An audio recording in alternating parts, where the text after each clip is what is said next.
Bienvenue sur Studio Pardon, le podcast de Studio Pardon. Ici, on va aborder plein de thèmes sur la communauté LGBTQIA+.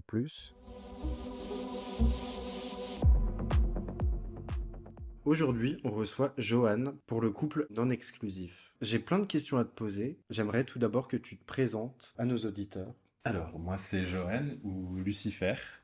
Je suis un artiste pluridisciplinaire qui a grandi sur l'île de la Réunion et qui habite maintenant à Paris. Tu dis que tu es un artiste pluridisciplinaire. Qu'est-ce que tu fais? Alors, je suis à la fois réalisateur, je réalise des films, des clips.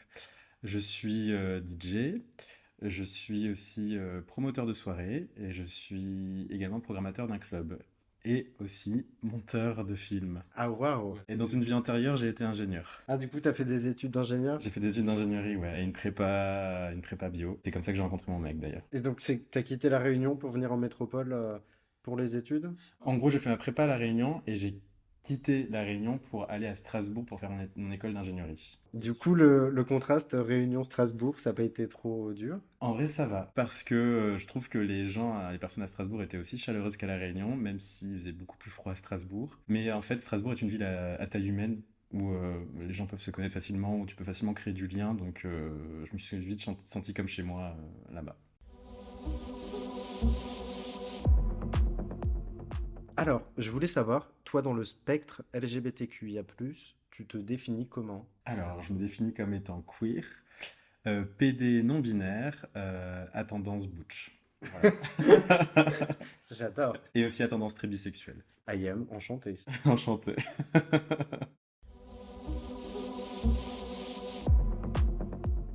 Alors, je voulais moi que tu me parles de ton couple. Ça fait combien de temps que tu es avec ton chéri et comment il s'appelle? Alors, mon chéri s'appelle Jules. Ça fait 12 ans qu'on est ensemble. On va sur la 13e année.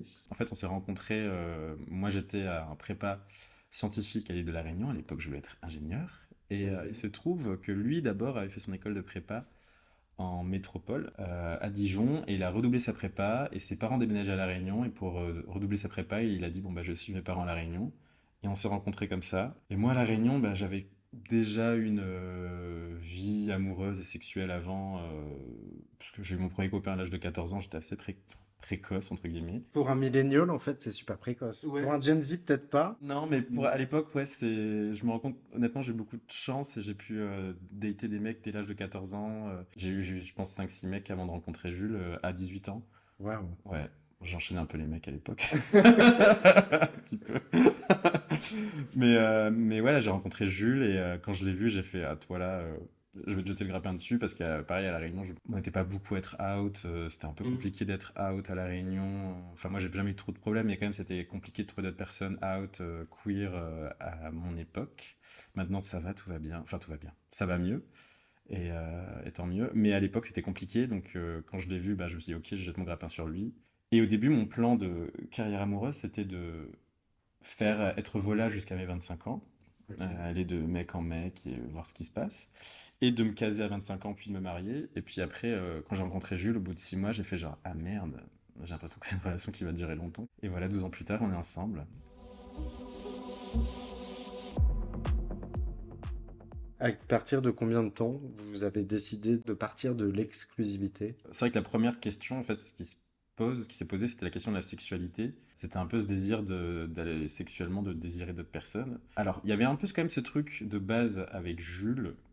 À l'époque, on s'en rendait pas forcément compte, mais depuis le début de notre relation, en soirée, on passait notre temps à choper nos potes.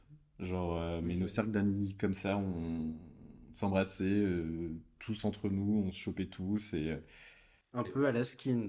complètement. Bah moi, j'ai basé beaucoup de ma personnalité adolescente sur Skins.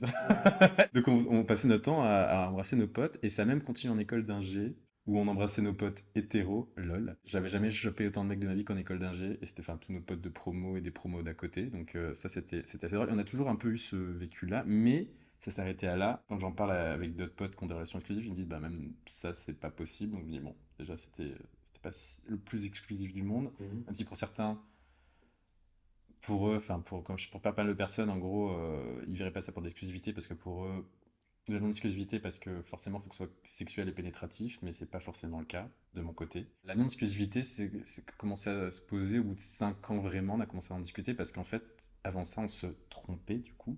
On a eu des relations extra-conjugales. Mais vous vous êtes tout de suite dit, là je t'ai trompé ou... Des fois oui, des fois ça attendait 3 4 mois. À chaque fois, on en discutait et au début, il y avait de la colère, il y avait de la jalousie. Et il y a des moments, bah, moi j'étais en mode, en fait, il y a une partie de moi qui trouve ça ok, en fait, en mode, s'il veut les voir ailleurs, mais il y a une partie de moi qui se disait, non, ça peut pas être normal dans notre couple exclusif, c'est que lui et moi, Mm. enfin, pareil, des espèces d'insécurité de, j'ai pas envie qu'il me quitte pour quelqu'un d'autre, et patati et patata. Et au début, ça partait d'un peu comme ça, mais à chaque fois, j'étais un peu en mode, ben, il y a une partie de moi qui trouve ça ok, en fait, et qui ça dérange pas, mais une autre partie que je comprenais pas, qui était contre ça, parce qu'en fait, le secret, c'est le truc hyper classique qu'on entend tout le temps, mais c'est la communication, de se dire les choses, de se dire quand on a une frustration, une envie, euh, après, ça fait 5 ans que ça se travaillait, mais en tout cas, on a commencé par tester des choses. En fait, on a discuté, puis après, il y avait un moment, ben, je sais pas, avec un pote à nous, c'était un peu plus que juste choper pour déconner, c'était un peu presque romantique par moment. Et puis après, on a tenté, du coup, le premier plan à trois. Je crois que la première fois, moi, j'avais pas trop aimé, puis après, on avait retenté une deuxième fois un peu plus tard. C'était un peu mieux passé, puis après, au fur et à mesure, bah, les choses ont commencé comme ça à un peu changer, à se dire, ok, on a ouvert sexuellement, on a déjà fait des plans à trois. Est-ce que ce serait ok de faire ça l'un à côté de l'autre? Au début, non. En gros, à un moment, il y a une fois où on a commencé à relationner avec un mec à trois, avec qui on avait déjà couché à trois, et une fois j'étais parti travailler en tournage ailleurs, et ils avaient couché ensemble, et c'était pas ok, parce que j'étais enfin, on a jamais parlé genre, de ok, on a fait ça à trois, mais si on a fait ça à trois, c'est pas forcément ok que tu fasses ça à deux avec lui quand je Mm. suis pas là. Peut-être qu'on revient sur la jalousie. Tu te dis, si l'autre il veut voir mon mec sans moi, est-ce que c'est qu'il veut tenter un truc avec lui plus amoureux ou genre est-ce que je lui plais pas? En fait, ce que je pensais être de la jalousie, c'était juste un énorme manque de confiance en moi que j'avais à l'époque. Mais vraiment, je me considérais pas du tout, je me trouvais pas beau, je me trouvais pas bien dans ma peau. À l'époque, je me trouvais gros, enfin, j'arrivais pas à voir mon corps tel qu'il était, j'arrivais pas à m'accepter. Et pour moi, si, forcément, s'il y avait quelque chose à trois, c'était que pour Jules. Il faut savoir que Jules est quelqu'un de magnifique, de très beau, avec un corps de rêve. Donc, forcément, moi, ça appelait à une espèce de comparaison. Oui, mais tu sais, Jules, il doit dire exactement la même chose de toi si je l'invite à ce podcast.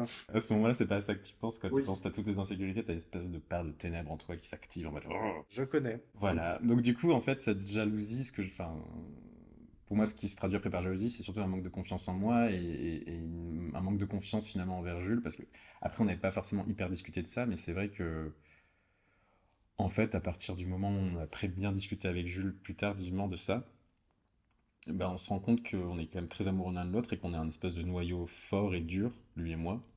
Et qu'après, il y a des choses et des personnes qui peuvent graviter autour de nous, mais ce qui est le plus important, et ça s'est confirmé au fil des années, c'est vraiment le noyau, c'est lui et moi, quoi. Mais oui, du coup, il y a eu cet épisode-là où il allait voir, enfin, il a couché avec ce mec-là. Au début, c'était pas ok. Bah, je leur ai dit, bah, et je voyais qu'ils continuaient en fait après cet épisode-là un peu à avoir, il se passer des choses entre eux. Et je m'étais dit, bon, bah, pourquoi pas tenter un truc, vivez votre relation à deux. Moi, je m'en mêle pas, j'ai plus envie de m'en mêler après ce qui s'est passé, ça m'avait un peu, genre, plus donné envie, quoi. Du coup, tu as eu la conversation avec ton mec et lui en leur disant tester. Ouais, en gros, tester, bah, vous tombez un peu amoureux l'un de l'autre, bah, tester cette relation-là, quoi. Mais du coup, pour toi, t'as mis en pause ta relation première avec Jules? Non, pas du tout. Non, non, j'ai continué avec Jules, mais du coup, j'ai entre guillemets arrêté ma relation avec l'autre gars. Voilà, j'ai dit non, avec lui, c'est fini. En gros, Enfin, c'est fini pour nous c'est trois. fini pour Toi, je te toi? laisse vivre ton truc avec lui. Exactement, ouais. Ah ouais, vous savez faire preuve d'une grande maturité quand même. Ouais, mais c'était difficile sur le coup, tu sais, c'est les trucs qui sont genre en théorie, c'est en mode waouh, c'est génial, c'est trop bien, bravo, et sur la pratique, t'es un peu en train de. Les soirs, quand ils se voyaient, j'étais un peu en mode genre. J'étais pas très bien, j'étais angoissé, pareil, des insécurités. Enfin, j'essaie de me dire, Joanne, t'es plus fort que ça, essaye et on verra comment ça se passe. Et quand ils étaient ensemble, je sais pas, des fois j'en avais rien à faire et des fois, je sais pas, j'étais pas bien, quoi. Mais les choses ont continué et après il y a eu le Covid. Et après ils ont arrêté de se voir du coup. Et après s'est un peu retrouvé avec Jules à ce moment-là. Et c'est la seule fois où on a failli se séparer avec Jules, c'était par rapport à à ce mec-là. Parce qu'à un moment, il y avait un peu ce truc où, bah, évidemment, en fait, des fois, ce qui est compliqué dans ce genre de relation, c'est que la troisième personne, là, dans ce cadre-là, elle est pas en couple, elle est seule, et elle aimerait bien avoir une relation exclusive ou un peu privilégiée avec la personne avec qui elle relationne, mais c'est pas possible parce que, genre, Jules et moi, on était ensemble depuis 5 ans et qu'on est vraiment une relation hyper Et que vous forte. êtes le noyau, donc en fait, lui, il est une planète qui gravite autour. Et... C'est sûr que sur le coup, et ce que je peux comprendre, il y a des personnes qui aimeraient être le canal privilégié des émotions, des sentiments et de l'amour. Mais là, c'était pas possible. Donc, du coup, il y avait un peu un moment charnière où c'était pas en mode, bah, c'est lui ou moi, quoi. Et j'ai posé un ultimatum comme ça. C'est la seule fois de ma vie que j'ai posé un ultimatum comme ça. Mais ça a marché apparemment. Ça a marché. Mais voilà, après il y a eu le Covid, après ils ont arrêté de se voir. Et après, on a expérimenté d'autres formes de polyamour avec Jules. Après, ça avait plus été moi qui ai eu une relation comme ça, de mon côté.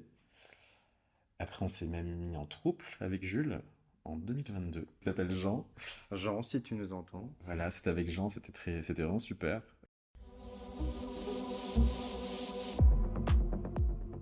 Bah, en fait, avec Jean, c'était assez drôle. On avait rencontré une flash cocotte. En fait, à partir du moment où on l'a rencontré, on s'est plus quitté. Il est venu à la maison après. Et puis après, moi, j'étais parti en tournage une semaine dans le sud et Jules était là. Puis après, ils ont passé le temps que j'étais en tournage ensemble. Et quand je suis revenu, en fait, Jean n'est plus parti de la maison pendant presque 8 mois. Il a lâché son appart. Il n'a pas acheté son appart parce qu'il y avait un peu ce truc de se dire, même pour lui, parce que moi, des fois, je me connais, je sais que j'ai un peu ce truc un peu chiant où des fois, sur certaines relations, je peux vite me lasser pour différentes raisons. Et donc, moi, je voulais pas qu'il ce soit aussi engageant pour lui. Je préférais qu'il ait quand même son indépendance, quoi qu'il arrive, pour lui, en fait. Et même nous, dans l'appart dans lequel on vivait à l'époque, c'était difficilement quand même. Enfin, on tenait à trois, mais c'était un peu compliqué de tenir à trois. Mais après, on l'a quand même bien fait, ça s'est quand même bien passé. Mais après, bon, après un moment, les choses se sont un peu terminées. Mais pareil, on en a discuté tous les trois. On a senti un peu les choses. C'était un peu marrant parce que du coup, chacun avait une façon différente de vivre cette relation à trois. Parce que moi, il y a peut-être un des conseils que je. Enfin, si on peut donner des conseils là-dessus. Souvent, s'il y a des relations comme ça, comme des trouples ou des relations même à quatre ou à plusieurs amoureuses qui se font, c'est bien qu'elles se fassent dès le début, idéalement. Parce que souvent, bah, ce qui s'est passé avec Jean, ça faisait, je crois, déjà 8 9 ans qu'on était avec Jules. Et il s'est senti légitime parmi nous, en mode bah, est-ce que je peux faire le poids par rapport à une relation aussi longue? Bien que nous, on essaie toujours de le rassurer, en fait, de presque effacer notre passé, de jamais parler de nos vacances d'avant, de jamais trop, enfin, de parler de ce qui se passait avant, d'avoir ce truc un peu frais en mode, bah, en fait, c'est notre relation à trois qui compte et t'inquiète pas, enfin, t'es pas illégitime. Mais il y a beaucoup de ça, je pense, qu'il avait en tête et je pense que, ouais, enfin, soit enfin, tu te mets en couple, enfin, quand t'es en couple, par exemple, tu te mets en couple avec une troisième personne ou peut-être même un autre couple, c'est bien qu'en tout cas que ces personnes-là, en fait, se sentent pas illégitimes et je pense qu'il y a aussi une question de confiance en soi encore qui peut encore revenir comme Mm. ce que j'ai eu avant. Et il faut, enfin, c'est bien que ça se forme dès le début. Comme ça, des fois, il n'y a pas ce problème de légitimité et de déséquilibre qu'il peut y avoir parfois aussi dans certaines connivences.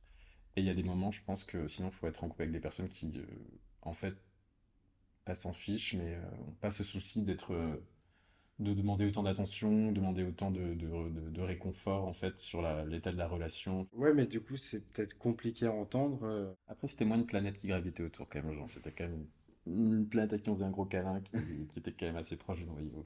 Donc, Jean, vous le voyez toujours ou pas? On le voit quasiment plus, non, ben, on a une fin de relation qui c'était presque un atterrissage très doux. Pas un atterrissage Boeing qui Non, finit en non, crash. non, qui se retourne comme ça. Mais du coup, après, au niveau de la séparation, on se voyait toutes les semaines, on regardait des épisodes de White Lotus ensemble.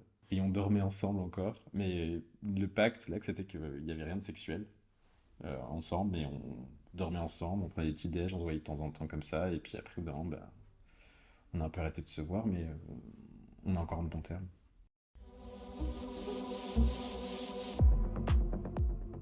Au niveau des expériences que vous avez eues avec ton copain, avec ton chéri, quelles sont les règles que vous vous êtes imposées dès le début?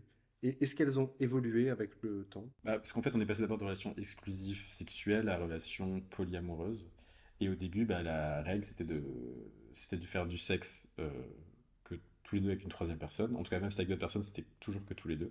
Et au début, il fallait pas tomber amoureux. Et après, bah, quand les sentiments se sont mêlés à ça, c'était en mode bon, bah, c'est ok de tomber amoureux. Et la première règle, et elle était très cruelle, cette règle-là, que je lui ai donnée, c'était vraiment nul de ma part, mais c'était avec le mec dont j'ai parlé avant, avec qui je lui ai donné l'ultimatum. C'était en mode vous pouvez vous voir, mais rien de sexuel.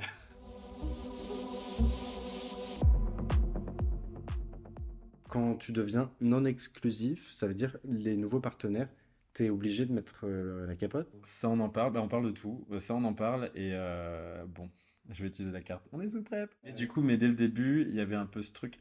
Je crois que c'est quelque chose que j'ai jamais imposé parce que je sais que, enfin, mon chéri est hypochondriaque, donc le préservatif, c'est tout le temps quoi qu'il arrive. Et puis, on est très side, donc c'est tout ce qui est rapport non, c'est tous les rapports qui sont en dehors de la pénétration anale. Donc du coup, c'est souvent des rapports où il y a moins de chances d'attraper Ouais, des des IST. IST. Oui, après du coup, on se faisait tester, quand même, on se faisait tester souvent et tout, mais à partir du moment où comme on s'est ouvert sexuellement, on faisait quand même très attention, sinon c'est préservatif, et après on s'est rapidement mis sous PrEP, quoi. Merci la France, d'ailleurs, remboursé par la Sécu. Eh oui, mais bon, ça n'empêche pas que quand t'as une syphilis, ça fait très très mal la piqûre. Toi aussi, t'es passé par là? Non, mais on m'a raconté. C'est horrible. Anti gono, moi. Moi, j'ai déjà eu la piqûre et genre, j'ai dû rentrer à pied chez moi et je boitais tellement, c'était gênant parce que du coup, j'avais l'impression de, c'est que les gens devaient s'imaginer que je sortais d'un gangbang, alors que pas du tout. J'avais juste pris une piqûre dans le cul. Au niveau des sentiments, comment tu gères la jalousie? Bah en fait, il n'y a plus pas vraiment de jalousie.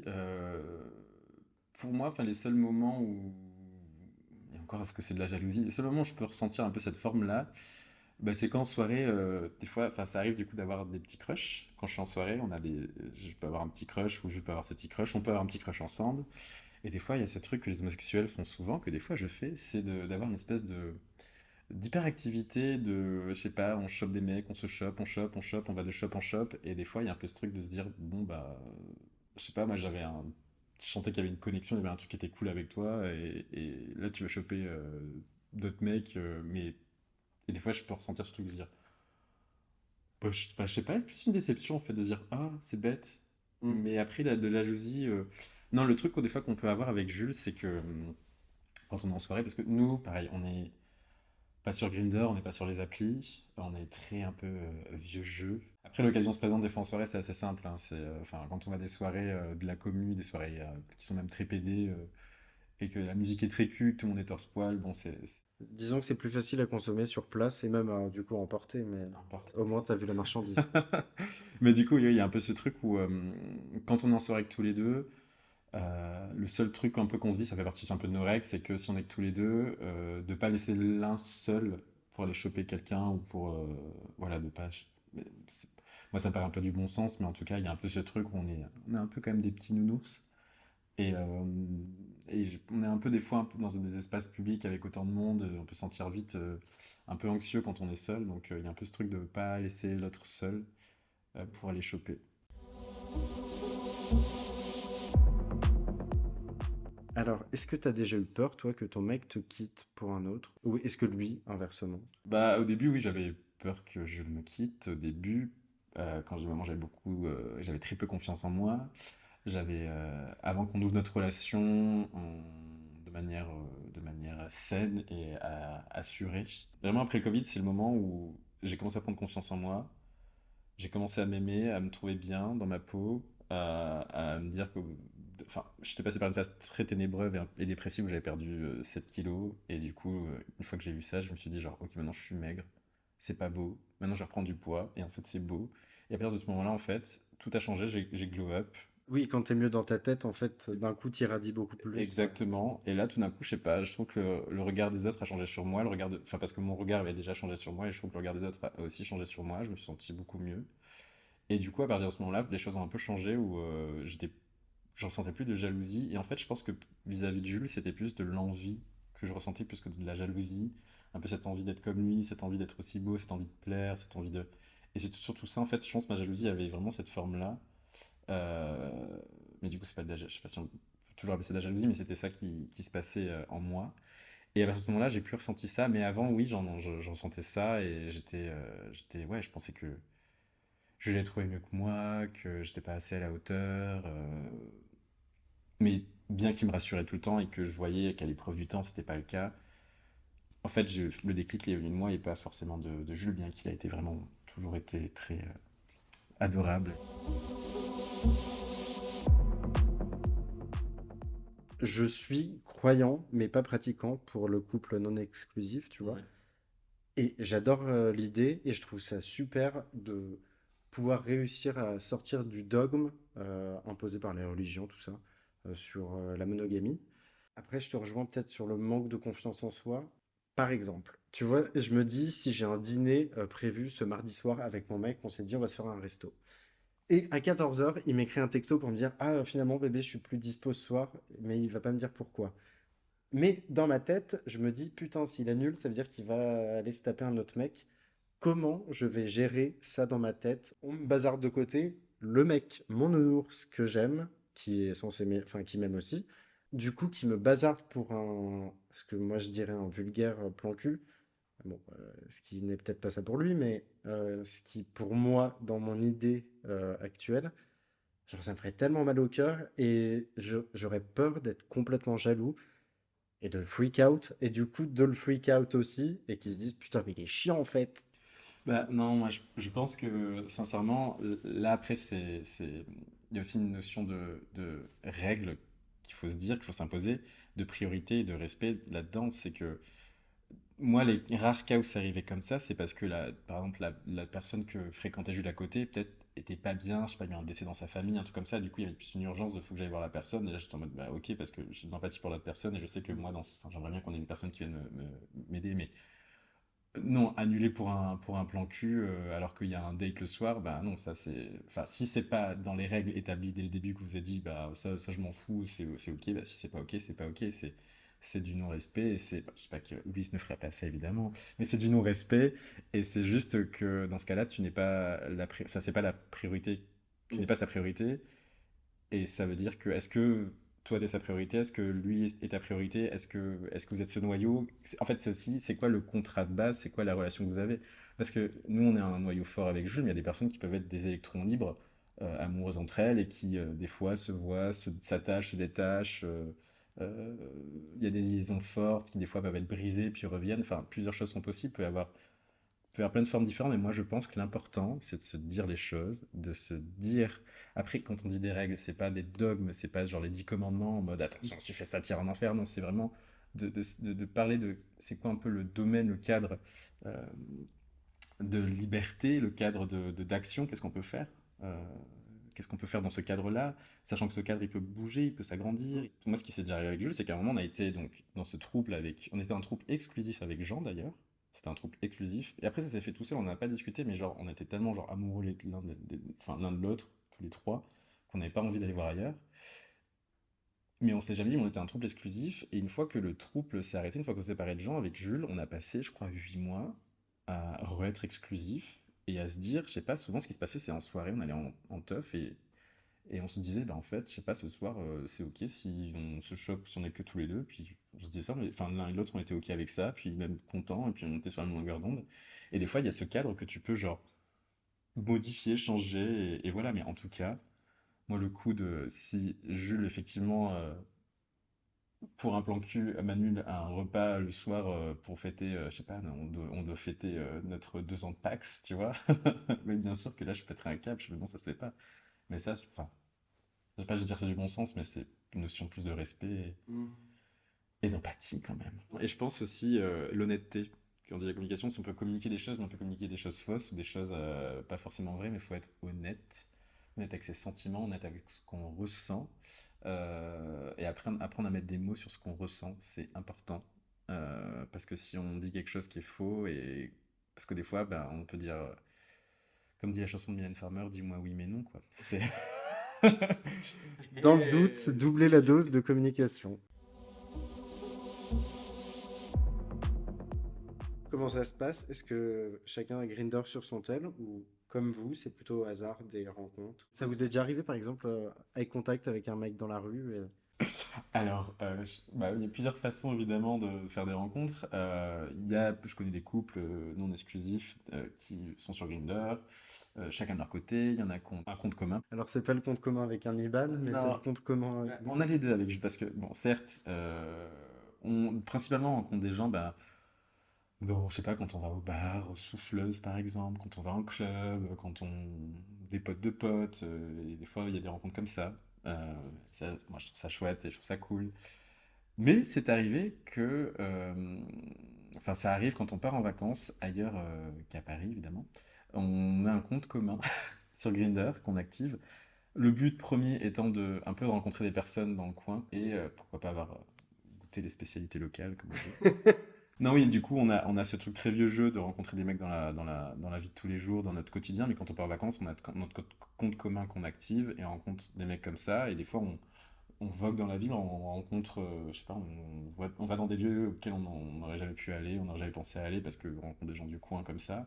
On a fait un peu de rencontres en cruising aussi, mais pareil, c'est jamais à Paris. Tu n'es pas allé aux Tuileries? Non, je sais pas, à Paris, il y a un peu ce truc où...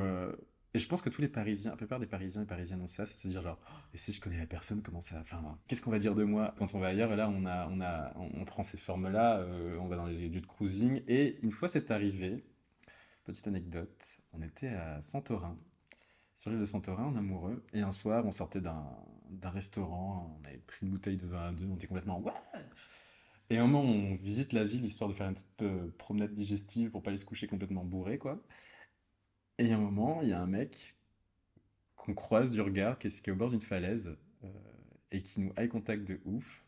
Et on le eye contact. Jules me dit genre, je crois que je l'ai vu, il nous a eye contacté, il était sur Grindr. Et vraiment, bah, j'active Grindr et je vois son profil. À 53 mètres. Et là, il passe tout juste devant nous et on se eye contact encore et il nous dit hi et on fait hi et on le suit. Et là, je me dis genre, oh mon Dieu, c'est vraiment le pire truc. J'espère que ma mère n'écoutera pas ce podcast. Mais c'est vraiment le truc où ta maman te dit, mais il faut jamais faire ça, ne suis pas un inconnu dans la rue, encore moins la nuit, encore moins quand t'es bourré, quoi. Donc on est à deux, on suit cet inconnu comme ça à Santorin. Et je prends juste vite fait un screenshot de sa tronche et j'envoie à mon meilleur pote hyper vivement. Je lui dis, bah, si on se fait assassiner, si on meurt, bah, il ressemble à ça. Et après, bah, on a fini au bord d'une falaise à faire un plan à trois avec une belle vue sur la caldeira et on était au bord d'un précipice. D'ailleurs, c'était un soir de pleine nuit. C'était très cinématographique. Pour un réalisateur, c'est parfait. C'est génial, c'est sans inspiration.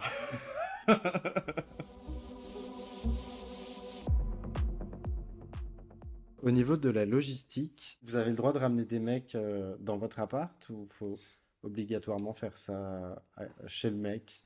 Bah, quand c'est pas ensemble, oui, c'est chez l'autre personne. En tout cas, c'est pas à l'appart. Ça peut prendre différentes formes, mais c'est pas à l'appart. Quand c'est à trois ou à plusieurs, oui.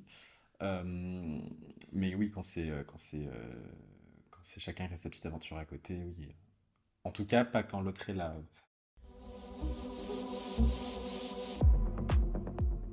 Comment ça se passe le regard des autres sur ta relation avec Jules?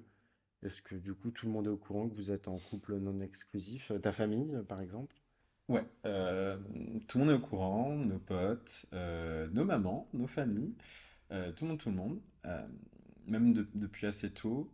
Bah, au début, quand on traînait beaucoup plus avec des personnes, on a eu des cercles d'amis qui ont pas mal évolué, de très straight au début. Je rappelle qu'on était dans une école d'ingé. Au début, c'est vrai qu'il y avait un peu un regard un peu de se dire, vous êtes sûr, oh là là, mais il va te quitter, mais non, non, non, c'est pas ça l'amour, c'est dégoûtant. On a eu un peu des trucs comme ça. Et après, ben, au fur et à mesure qu'on nos cercles d'amis ont évolué, à la fois que tu trouvais ça normal, mais il y a un peu ce truc toujours un peu en théorie de dire c'est cool, et même ne le pratiquerai pas, mais en tout cas de trouver ça cool et je me permets du mot admiratif. Mais il y a un peu ce truc où je pense que si chacun fait la paix avec... fait la paix avec soi-même, c'est une grande ambition, mais en tout cas, si on fait la paix avec des endroits de soi-même et des endroits qui peuvent poser problème, notamment, je l'avais dit sur le manque de confiance en soi, mais il n'y a pas que ça, évidemment, on peut avoir des traumas familiaux, on peut avoir plein de choses qui font qu'on peut ne pas être OK avec ça, ou la peur de l'abandon, comme bien des gens ont. Mais en tout cas, je pense qu'on en est tous, plus ou moins capables, à différents degrés, différentes formes, différentes façons, et on peut plus ou moins l'expérimenter. Parce que moi, des fois, je pense que la non-exclusivité, on peut tomber aussi amoureux de ses potes. On peut avoir des relations un peu avec ses potes euh,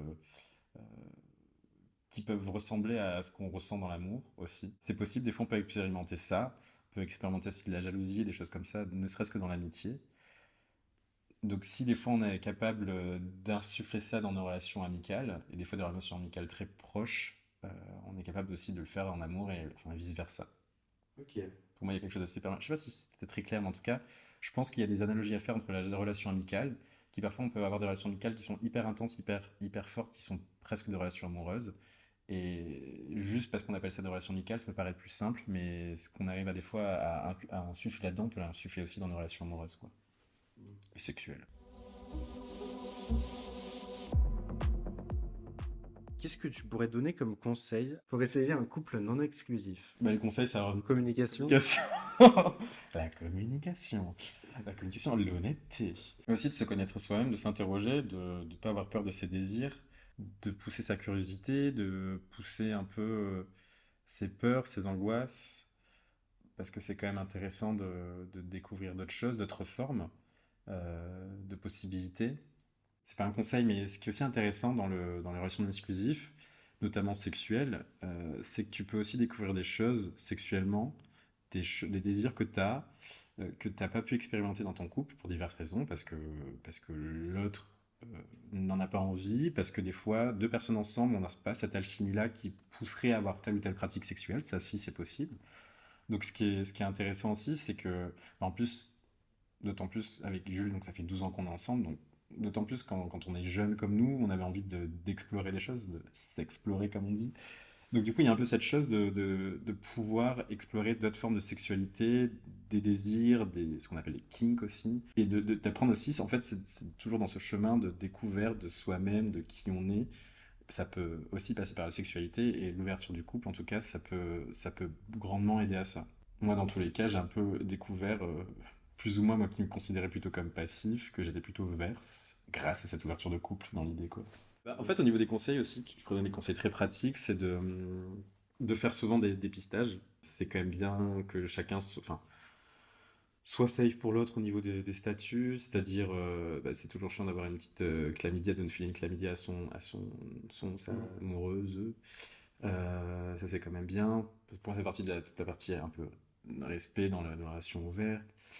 C'est quand même bien aussi ça paraît un peu too much, mais après, pareil, ça dépend de quel genre de relation non exclusif on a, mais de faire attention au planning. Il y a des personnes qui, pour le coup, par exemple, ont trois relations amoureuses en même temps. Il n'y a pas de noyau central vraiment, et là, du coup, c'est vrai que ça demande des fois des exercices de gymnastique, en tout cas de bien maîtriser son emploi du temps. Un Google Calendar du cul, j'adore. Puis ou de l'amour aussi. Et de l'amour, pardon.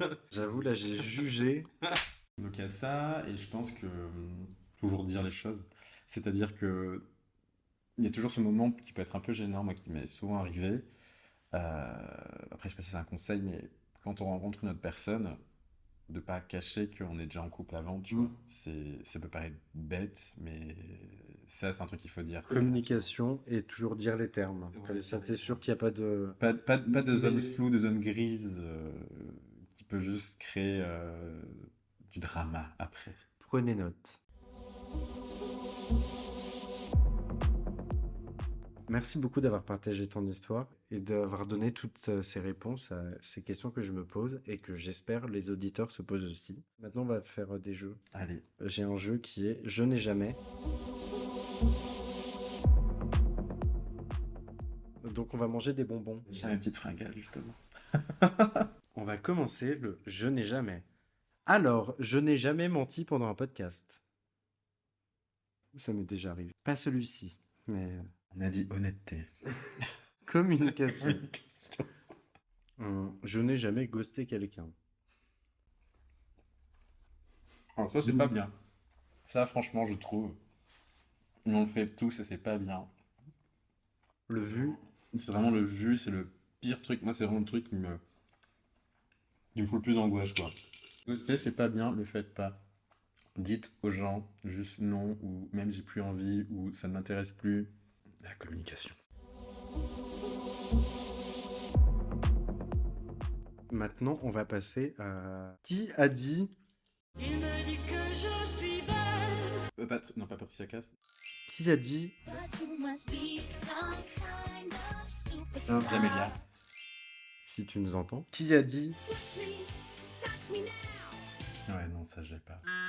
Samantha Fox? Qui a dit Touch it, touch it, touch it, touch me. I wanna be dirty. Dirly, on dirait Christina Aguilera, non?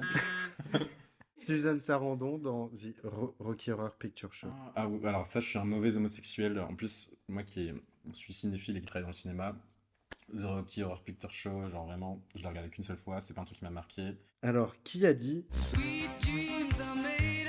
Rhythmix?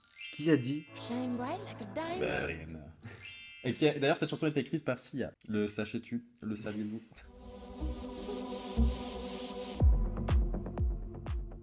Si vous avez envie de voir Joanne performer, où est-ce qu'on peut te voir? Vous pouvez déjà me retrouver sur mes réseaux sociaux @lucifer.luciferx.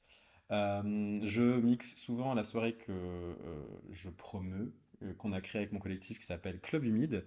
On a quasiment un événement tous les mois, tous les 2 mois, soit au club avec un K, soit à la station, soit dans d'autres lieux. Donc vous pouvez me voir mixer là, et puis vous pouvez me voir mixer à toute bonne soirée queer parisienne. Voilà.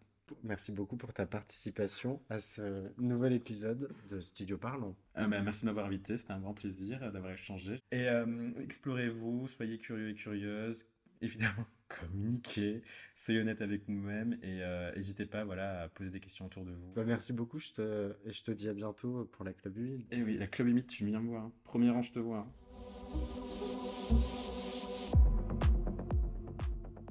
Merci à toi d'avoir écouté cette histoire. J'espère que ça t'a plu, alors n'hésite pas à partager ce podcast et à faire tes retours en commentaire. Et je te dis à très vite pour un prochain épisode.